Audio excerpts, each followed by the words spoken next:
Assalamualaikum warahmatullahi wabarakatuh. Alhamdulillah, puji syukur saya panjatkan kehadirat Allah Subhanahu wa Ta'ala yang selalu melimpahkan nikmat dan karunia-Nya kepada kita semua. Dan juga sholawat serta salam semoga selalu tercurahkan kepada junjungan kita Nabi Muhammad SAW. Baik Bapak dan Ibu, dalam rangka mempersiapkan kegiatan akhir anak-anak kelas 6 MI Masjid Al-Akbar Surabaya, pada kesempatan kali ini saya akan mensosialisasikan pelaksanaan penilaian kinerja pendidikan jasmani, olahraga, dan kesehatan kelas 6 pada tahun pelajaran 2020-2021. Seperti yang telah kita ketahui bersama, bahwa penilaian kinerja adalah suatu bentuk penilaian yang mengharuskan peserta didik untuk mempraktekkan dan mengaplikasikan pengetahuan yang sudah dipelajari dalam berbagai macam konteks sesuai dengan kriteria yang diinginkan. Namun, jika dibandingkan dengan penilaian kinerja mata pelajaran PJOK yang dilakukan pada tahun-tahun sebelumnya, terdapat sedikit perbedaan dengan proses penilaian kinerja kali ini. Hal ini dikarenakan penilaian kinerja kali ini merujuk pada program UKK atau Unjuk Kerja dan Karya dari Mendiknas.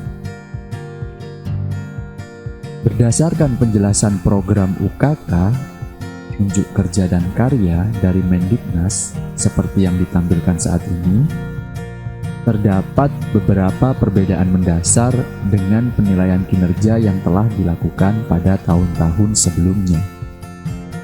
Di antaranya adalah aspek kolaborasi, aspek berpikir kritis, kreatif, dan aspek komunikasi. Untuk aspek berpikir kritis dan kreatif, saya yakin Bapak dan Ibu sudah sangat memahami maksud dari kedua aspek tersebut. Maka dari itu, pada kesempatan kali ini, saya hanya memfokuskan pada dua aspek saja, yaitu aspek kolaborasi dan aspek komunikasi. Baik, langsung saja kita bahas aspek yang pertama, yaitu aspek kolaborasi. Bisa dipahami bahwa kolaborasi adalah keterampilan yang memungkinkan anak-anak untuk bekerja sama dengan teman-temannya atau bahkan dengan orang lain. Jika pada penilaian kinerja mata pelajaran PJOK sebelumnya, setiap peserta didik mempraktekkan beberapa keterampilan olahraga secara individu. Pada penilaian kinerja kali ini, peserta didik melakukan penilaian kinerja mata pelajaran PJOK secara berkelompok, sehingga membuka lebar kesempatan peserta didik untuk berkolaborasi atau bekerja sama. Kemudian yang kedua adalah aspek komunikasi. Komunikasi adalah proses penyampaian informasi, bisa pesan, ide, atau gagasan dari satu pihak kepada pihak yang lain. Dalam hal ini berbeda dengan penilaian kinerja pada mata pelajaran PJOK sebelumnya, di mana peserta didik hanya diminta untuk mempraktekkan beberapa kemampuan atau teknik pada mata pelajaran PJOK. Pada penilaian kinerja kali ini, selain diminta untuk mempraktekkan, peserta didik diharapkan juga mampu untuk mengkomunikasikan hasil prakteknya tersebut, bisa melalui presentasi atau dengan bentuk-bentuk yang lain. Misalnya menyampaikan pendapat atau pengalamannya ketika melakukan praktek tersebut. Jadi seperti itu Bapak dan Ibu, sedikit perbedaan penilaian kinerja mata pelajaran PJOK yang merujuk pada program UKK atau Unjuk Kerja dan Karya. Selanjutnya, saya akan memaparkan tahap-tahap pelaksanaan penilaian kinerja mata pelajaran PJOK. Tahap yang pertama adalah sosialisasi kepada orang tua peserta didik. sudah kita lakukan dan sedang berlangsung saat ini. Kita lakukan pada minggu pertama di bulan Februari tahun 2021. Kemudian tahap yang kedua adalah pendataan minat dan bakat anak-anak yang rencananya akan dilakukan pada minggu kedua bulan Februari 2021. Jika pada penilaian kinerja sebelumnya, semua anak akan diminta untuk mempraktekkan kemampuan atau teknik tertentu.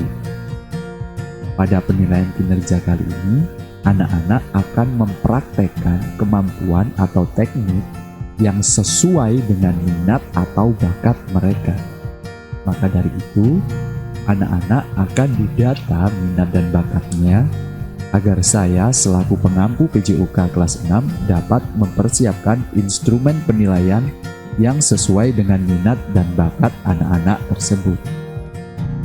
Setelah pendataan minat dan bakat, tahap berikutnya adalah pembentukan dan pembimbingan kelompok yang dijadwalkan akan dilakukan pada minggu ketiga bulan Februari. Pada tahap ini, peserta didik diperbolehkan untuk membentuk kelompok sendiri dengan jumlah 2 hingga 5 anak setiap kelompoknya. Ketentuannya bebas. Misalnya bisa membentuk kelompok dengan minat yang sama. Atau karena saat ini masih dalam kondisi new normal, bisa membentuk kelompok dengan teman yang jarak rumahnya berdekatan atau tidak terlalu jauh, meskipun minatnya tidak sama. Itu juga diperbolehkan Bapak dan Ibu. Jadi, bebas menyesuaikan dengan kondisi dan situasi. Asalkan setiap kelompok masih berada di kelas yang sama. Dan juga yang terpenting adalah bisa membuka lebar kesempatan anak-anak untuk berkolaborasi. Kemudian adalah tahap penyusunan rencana dan latihan yang akan dilakukan pada minggu keempat bulan Februari. Di sini anak-anak akan menyusun sendiri rencana dan juga latihannya untuk menampilkan kemampuan mereka yang akan dinilai. Jadi anak-anak akan diberi kebebasan seluas mungkin untuk menunjukkan kreativitasnya. Nanti penampilannya akan ditampilkan dengan model yang seperti apa. Jadi anak-anak diberikan keluasan untuk menunjukkan kreativitasnya. Berikutnya adalah pelaksanaan program atau penampilan peserta didik yang dijadwalkan pada bulan Maret sampai dengan minggu kedua bulan April tahun 2021. Dikarenakan kondisi saat ini yang masih belum menentu, di sini saya mempersiapkan 2 alternatif pelaksanaan, yaitu secara tatap muka dan secara daring atau jarak jauh. Dan yang terakhir adalah tahap evaluasi atau penilaian yang akan diumumkan pada bulan Mei tahun 2021. Untuk jadwal bersifat tentatif Bapak dan Ibu, menyesuaikan situasi dan kondisi. Karena seperti yang kita ketahui, dengan situasi dan kondisi seperti saat ini, segala keputusan masih sering berubah-ubah. Seperti itu. Baik, berikutnya saya akan menyampaikan informasi yang lebih rinci tentang beberapa tahap tersebut. Pada tahap pendataan minat dan bakat, nanti peserta didik akan diberi 7 pilihan materi olahraga yang telah disesuaikan dengan kurikulum mata pelajaran PJOK. Untuk ketujuh pilihan tersebut dapat dilihat pada tabel yang telah ditampilkan. Dari ketujuh pilihan ini, anak-anak diperbolehkan memilih satu kemampuan yang sesuai dengan minat dan bakatnya. Misalnya hanya memilih materi sepak bola, atau karena merasa jago di pencak silat, maka nanti memilih pencak silat. Seperti itu Bapak dan Ibu. Dan juga dalam proses pemilihan tersebut diharapkan Bapak dan Ibu bisa berkomunikasi dengan anak-anak untuk membantu menentukan pilihannya. Karena kadang anak-anak masih bimbang atau masih ragu ketika menentukan pilihan. Bisa juga Bapak dan Ibu menyarankan kepada anak-anak terkait dengan sarana dan prasarananya. Karena jika mau melakukan materi seperti ini harus ada alat yang digunakan. Seperti itu Bapak dan Ibu. Jadi bisa dipakai untuk pertimbangan. Kemudian setelah memilih satu minat dan bakat, maka peserta didik dan juga Bapak Ibu akan diberikan kisi-kisi dan rubrik penilaian yang sesuai dengan minat atau bakat yang dipilih. Kenapa diberikan kisi-kisi dan rubrik penilaiannya?